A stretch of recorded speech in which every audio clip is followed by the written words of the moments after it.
नमस्कार दोस्तों, आप देख रहे हैं न्यूज आर इंडिया 24। हम दिखाएंगे सच। भारतीय इतिहास कांग्रेस लगभग 9 दशक पहले अपनी नींव से ही इस देश के इतिहास का सटीक और व्यापक चित्रण प्रदान करने के उद्देश्य को आगे बढ़ाने के लिए प्रतिबद्ध है। इसलिए केंद्रीय अधिकारी एजेंसियों द्वारा हाल में ही किए गए इतिहास के पाठ्यक्रम और पाठ्य पुस्तकों में बदलाव है, यह बहुत ही चिंतित हो गया है कि जिससे हमारे अतीत की स्पष्ट रूप से पूर्वाग्रही और तर्कहीन धारणा हो गई है। विश्वविद्यालय अनुदान आयोग के इतिहास में स्नातक पाठ्यक्रम के लिए तैयार किए गए पाठ्यक्रम के मसौदे में भारत के लिए आर्यों की मातृभूमि होने का सम्मान का दावा किया है। महाकाव्यों को संभव ऐतिहासिक इतिहास माना जाता है और अपने प्राचीन भारत के हिस्से में जाति व्यवस्था के सभी संदर्भों में शामिल नहीं किया गया। इंडियन हिस्ट्री कांग्रेस जो प्रोफेशनल हिस्टोरियंस की सबसे बड़ी ऑर्गेनाइजेशन है हिंदुस्तान में, उसका ये स्टैंड है कि जो पिछले 1-2 साल से हुकूमत वक्त कोशिश कर रही है कि हमारे इतिहास तारीख़ के निसाब सिलेबस को चेंज किया जाए, हम उसके ख़िलाफ़ अपनी आवाज़ को बुलंद कर रहे हैं। और ये पहली बार हम नहीं कर रहे हैं। इससे पहले जब भी इस टाइप के इक़दाम उठाए गए, चाहे वो अटल बिहारी वाजपेयी जी के ज़माने में रहे हों या इसके अलावा रहे हों, इंडियन हिस्ट्री कांग्रेस हमेशा ऑन रिकॉर्ड है। हमारे रेजोल्यूशंस मौजूद हैं जहाँ पे हमने आवाज़ उठाई और हिंदुस्तान की हिस्ट्री में दखल देने और उसको टेलर करने की हर कोशिश के ख़िलाफ़ हम खड़े रहे और आज भी खड़े हुए हैं। हमारा ख़याल ये है कि जो इस वक्त कोशिशें की जा रही हैं, वो कोशिश इस बात की नहीं है कि मुग़लों को इतिहास से या तारीख़ से हटा दिया जाए। ये जो इस टाइप का एक भ्रम फैलाया जा रहा है वो नहीं है। मकसद इनका ये है कि एक ख़ास किस्म की तारीख़ को लिखा जाए। आप देखेंगे कि मुग़लों को इन्होंने रखा है, ऐसा नहीं है कि पूरा हटा दिया है, सेलेक्टिवली रखा है।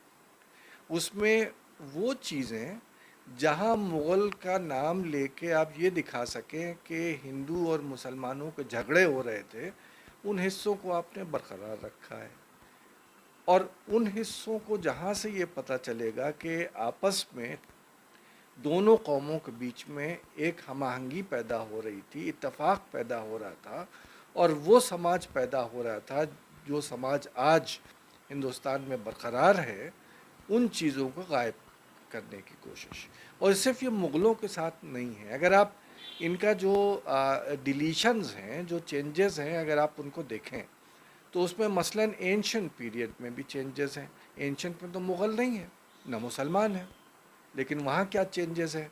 वहाँ जो भी रेफरेंस कास्ट सिस्टम पे आया है या कोई ऐसा रेफरेंस आया है कि किस टाइप से हमारा एक ऐसी सोसाइटी थी, एक ऐसा समाज था जहाँ पे जातिवाद था और जात के नाम के ऊपर डिस्क्रिमिनेशन हो रहा था, ना मुसलमान है, लेकिन वहाँ क्या चेंजेस है? वहाँ जो भी रेफरेंस कास्ट सिस्टम पे आया है या कोई ऐसा रेफरेंस आया है कि किस टाइप से हमारा एक ऐसी सोसाइटी थी, एक ऐसा समाज था जहाँ पे जातिवाद था और जात के नाम के ऊपर डिस्क्रिमिनेशन हो रहा था, उन सारे पैसेजेस को आपने रिमूव कर दिया। और ऐसे सारे पैसेजेस जो सल्तनत पीरियड में या मुग़ल पीरियड में मौजूद थे, उनको आपने बरकरार रखा।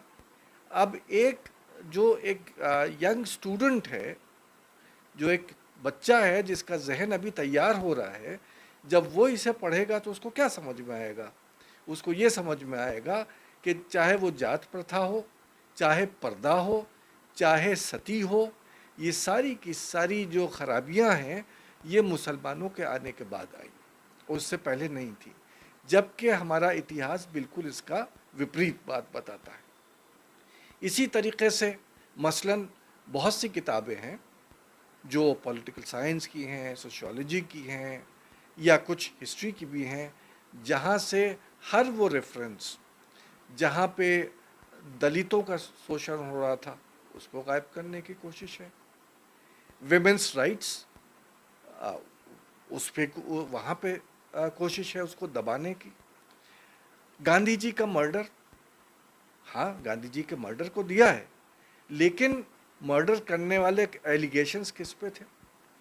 उस ज़माने में जो तहकीकात की गई थी और जो सरदार पटेल ने जिस तरीके से आरएसएस को बैन किया था, वो सारे रेफरेंसेस गायब किए जा रहे हैं। आपको मालूम है कि कुछ दिन पहले यही हुकूमत जो है वो सावरकर को और गांधी जी के कातिल को हीरो बनाने की कोशिश कर रही थी।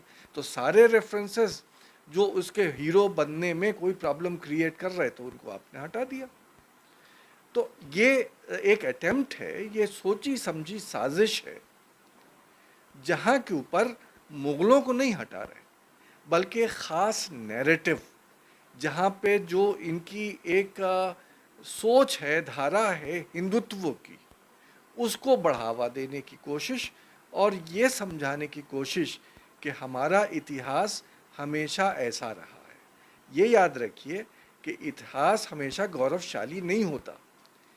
इतिहास में अच्छाई भी होती है, बुराई भी होती है, और एक अच्छा इंसान वही होता है जो अपनी बुराइयों को भी पहचाने, उससे सबक